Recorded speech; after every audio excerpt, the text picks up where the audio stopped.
Saat itu baru saya tahu bahwa daerah kelahiran saya, yaitu Banjarnegara, ternyata dari 35 kabupaten, dia itu termiskin nomor 2. Nah, dari situ akhirnya, wah ternyata miris juga ya, gitu kota kelahiran saya, gitu. Dan kenapa sih, gitu, kok daerah saya kok masih tertinggal, begitu.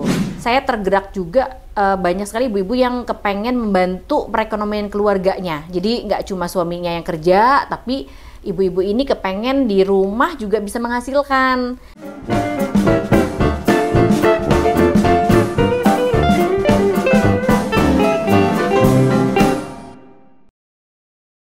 Halo sahabat FPD, kita ketemu lagi di podcast kita kali ini. Kali ini bintang tamu kita atau teman kita di sini adalah Bu Lasmi. Mungkin teman-teman ada yang sudah kenal dengan Bu Lasmi atau mungkin ada yang masih belum kenal. Mungkin Bu Lasmi bisa sedikit menceritakan atau memperkenalkan diri Bu Lasmi. Oke. Halo, salam kenal. Saya Lasmi Indaryani, biasa dipanggil Bu Lasmi. Saya anggota DPR RI dari fraksi Partai Demokrat. Saya berada di Komisi 5 saat ini. Dapil saya ada di Jateng 7, yaitu Banjarnegara, Kebumen, dan Purbalingga. Oke, mungkin kalau untuk teman-teman dari Jateng 7, untuk yang di wilayah Kebumen, Banjarnegara pasti kenal ya, Bu sama Ibu. Ya, nggak semua kenal sih. Tapi mungkin sebagian masih ada yang penasaran nih, Bu. Ya. Kenapa sih Bu Lasmi memilih masuk di jalur politik? Karena kan kita tahu sendiri, yang nama jalur politik, apalagi nih Bu ya, identik dengan perempuan tuh kadang berpikir, kan jalur politik itu keras gitu kan. Kayaknya kalau untuk politik perempuan tuh agak gimana gitu. Mungkin Ibu bisa bercerita sama teman-teman gitu kan ya, kenapa sih alasan Ibu memilih jalur politik dan memilih Partai Demokrat sebagai partai Ibu? Iya.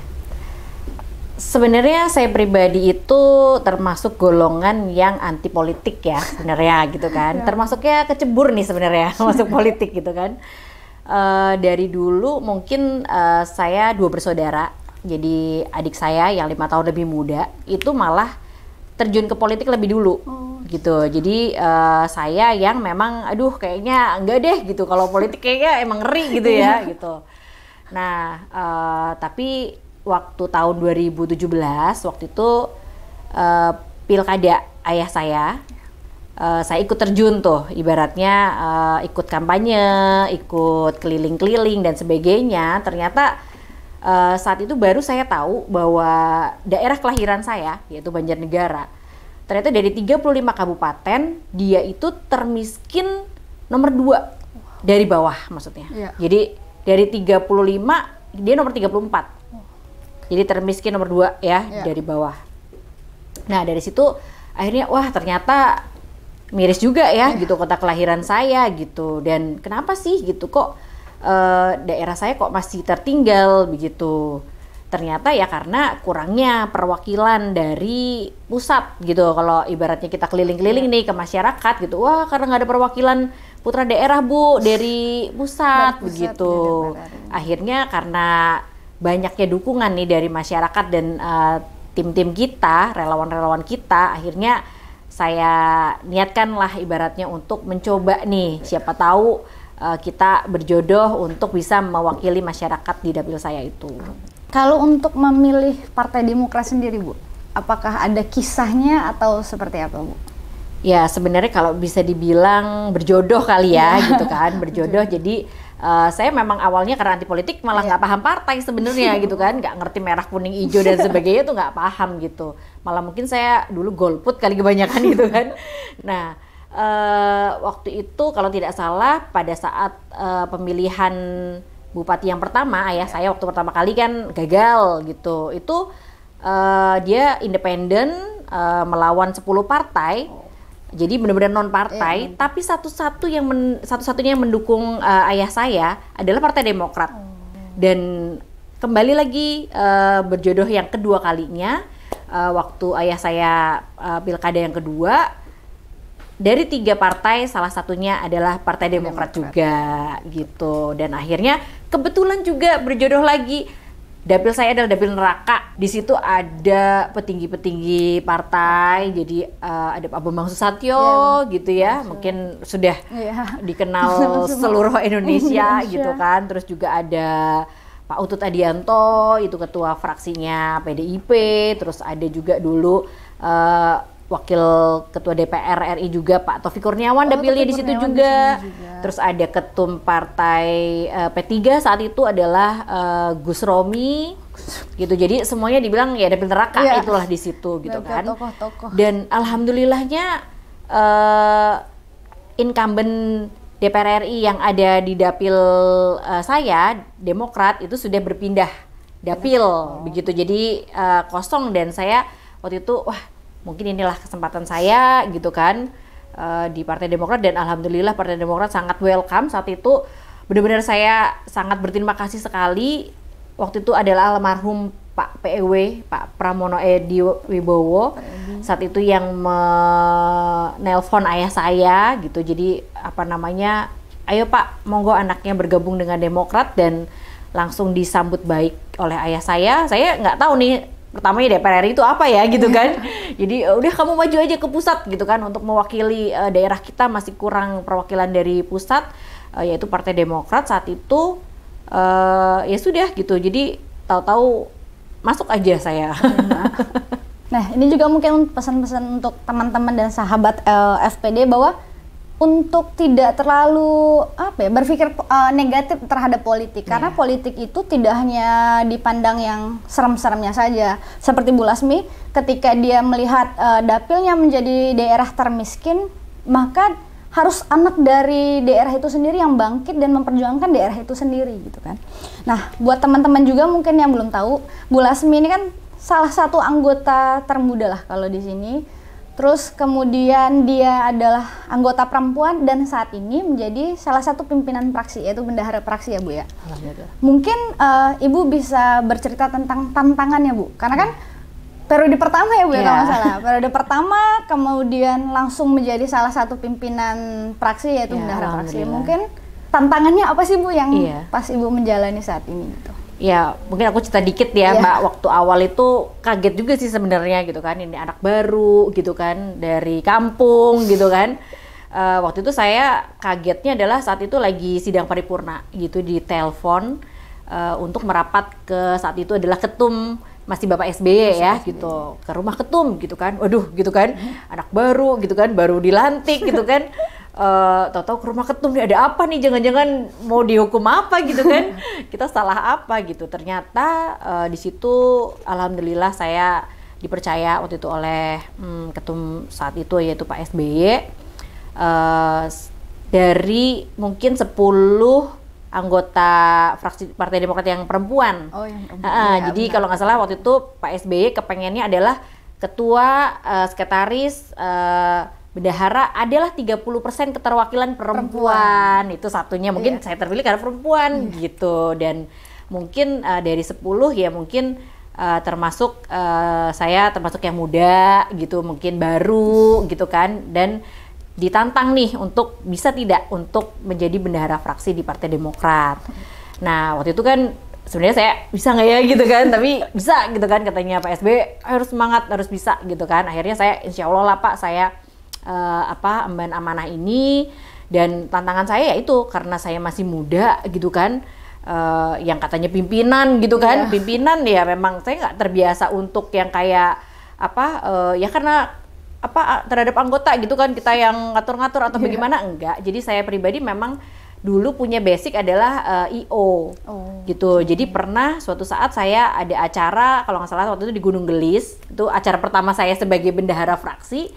Bener-bener saya yang ngatur kamar gitu kan, terus ada anggota datang saya layani gitu kan, oh iya Bapak kesana, Bapak kesini, sampai ada senior saat itu Pak Guntur gitu sampai nanya, Mbak kamu tuh bendahara loh, bendahara besar loh, kamu tuh gak usah ngurusin yang kecil-kecil kayak gini gitu kan. Tapi ya itulah saya gitu. Jadi kalau menurut saya menjadi pimpinan fraksi ya kita harus mengayomi seluruh anggota, menjadi ibunya lah, walaupun saya lebih muda, saya menjadi ibunya. Kadang-kadang semua tanya-tanyanya sama saya gitu kan, karena mungkin yang lain mungkin sibuk ya di HP. Kalau saya kan mungkin memang kerjaannya di HP gitu kan, jadi selalu on nih.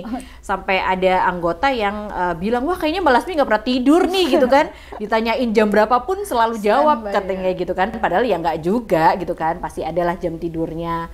Cuma ya seneng aja sih, kalau menurut saya seneng. Karena senior-senior juga baik-baik, walaupun saya junior, walaupun tadinya pasti adalah pertanyaan gitu kan, kamu siapa sih gitu kan, kok tiba-tiba anak baru gitu bisa menjadi bendahara fraksi. Tapi ya mungkin itulah luar biasanya Pak SBY ya, bener-bener melihat 30% keterwakilan perempuan, terus juga memberikan kesempatan kepada kami yang muda gitu, tidak melihat bahwa umur itu menjadi kendala untuk menjadi pimpinan di suatu fraksi begitu.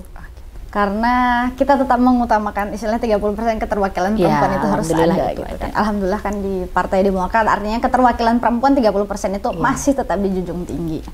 Nah, kan kalau anggota DPR itu identik dengan turun ke dapil nih Bu. Karena kan kita kan adalah perwakilan dapil kita kan kalau anggota DPR itu.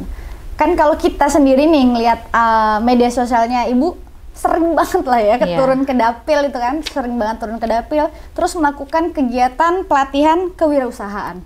Mungkin ini kan jadi pertanyaan nih Bu sama teman-teman. Kan Bu Lasmi itu Komisi 5 gitu nih. Nggak nyambung. Iya, tapi pelatihannya malah kewirausahaan. Itu kenapa dan sebenarnya tujuannya seperti apa sih Bu? Atau ada kisah-kisah pas turun ke dapil itu apa yang paling Ibu senangi gitu? Atau seperti apa gitu Bu? Memang saya kan sekarang komisinya Komisi 5. Jadi sebenarnya basic juga sih karena saya sarjana ekonomi tapi juga melanjutkan menjadi sarjana teknik. Jadi saya ambil teknik sipil. Memang bidangnya di situ. Tapi sebelum saya menjadi politikus, saya adalah pengusaha. Dan memang dari dulu seneng banget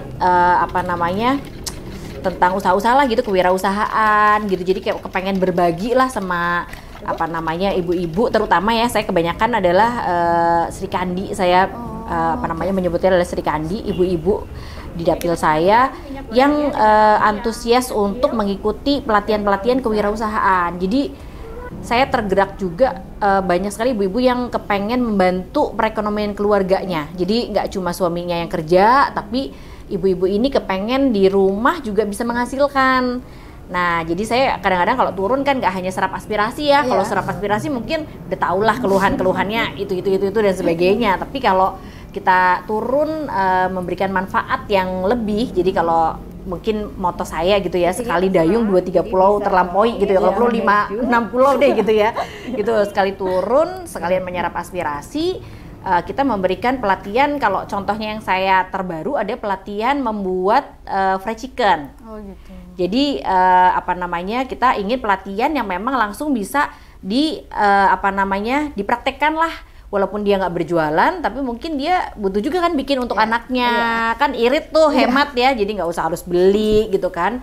Dan kayaknya tidak susah juga untuk misalnya ibu-ibu ini memang tertarik untuk berjualan fried chicken, tinggal di depan rumahnya gitu kan, tidak harus meninggalkan rumah lah begitu. Cita-cita saya sih seperti itu, kepengennya bisa membantu pertumbuhan ekonomi dengan mengajak nih para ibu-ibu ini untuk bekerja dari rumah itu. Sebenarnya kegiatan Bu Lasmi ini kalau kita mengingat kondisi kemarin kita benar-benar lagi pandemi, di mana mungkin banyak banget kepala keluarga yang terpaksa harus istilahnya di PHK dan dirumahkan gitu. Benar-benar sangat bermanfaat itu pasti Bu, karena kan terkadang kepala keluarga yang sudah tidak lagi bisa bekerja ya otomatis mau tidak mau kadang kaum perempuan atau ibu rumah tangganya harus membantu kan. Dan pelatihan itu ya itu pasti sangat-sangat membantu sekali kan. Karena kan untuk saat ini ya melihat kondisi saat ini benar-benar ekonomi masih kacau dan segala macam kan. Ya mungkin sedikit Mbak, aku tadi agak ada yang lupa bahwa ya tadi prinsip saya adalah 2-3 pulau terlampaui. Jadi saya biasanya sekalian serap aspirasi, sekalian memberikan pelatihan kewirausahaan. Dan hasil pelatihannya itu Mbak, kita biasanya hari Jumat. Jadi sekalian bagi-bagi Jumat berkah gitu. Berkah, benar. Itu kalau itu benar-benar sekali dayung, bukan lagi 2 pulau, 4-5-6 pulau. Banyak sekali itu. Karena kan benar selain ilmu yang bermanfaat, jadi benar-benar jadi sedekah Jumat barokah banget lah itu ya. Nah, Bu Lasmi ini kan kalau menurut kita tuh menjadi sosok yang benar-benar inspirasi, terutama menurut perempuan lah ya Bu ya.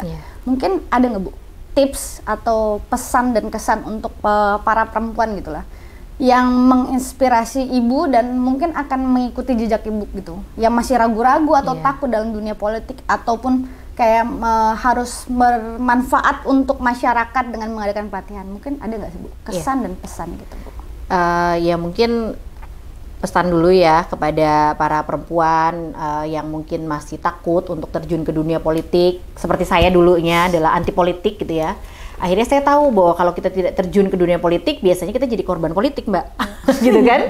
Jadi emang kita harus paham politik gitu, harus melek politik gitu. Walaupun mungkin tidak terjun ke politik praktis, tapi kita harus melek politik, paling tidak seperti itu.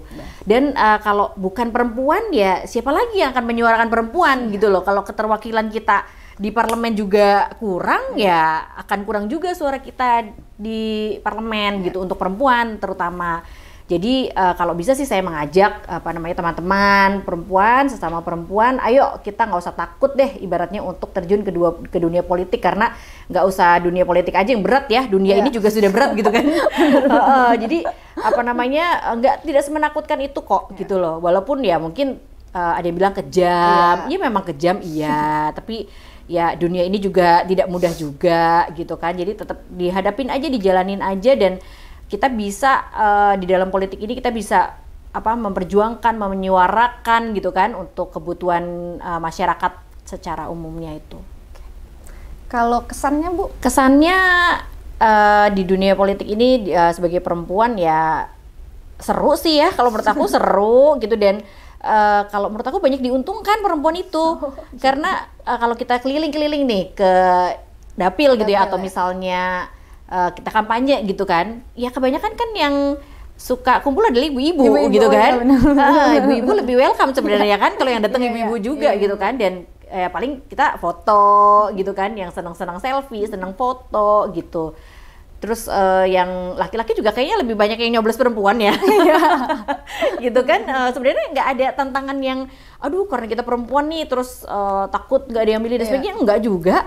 Malah mungkin diuntungkan ya, diuntungkan loh bener. Kalau misalnya nih ada 7 orang nih di dapil kita yang nyalon, perempuannya cuma 1, ya udah kan pilih aja perempuan gitu loh. Jadi nggak usah takut sih menurutnya aku, terjun aja dulu gitu, ikut aja dulu. Mungkin kalau yang belum berani untuk mencalonkan diri, ya ikut-ikut dulu deh sama jadi tim sesnya.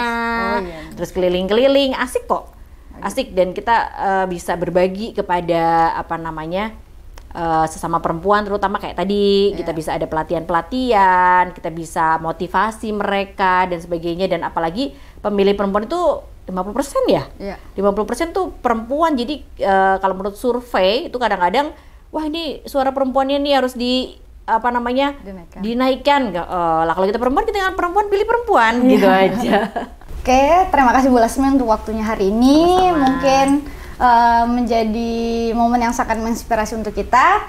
Sekian untuk podcast kita hari ini. Jangan lupa untuk teman-teman semuanya, jangan lupa di like, subscribe, dan share channel YouTube kita. Dan kalau teman-teman ingin tahu aktivitas Bu Lasmi di dapil maupun di DPR, bagaimana dia memperjuangkan suara-suara rakyat, bisa follow IG-nya ataupun akun media sosial Bu Lasmi di bawah ini. Oke? Sekian dari kami. Dadah!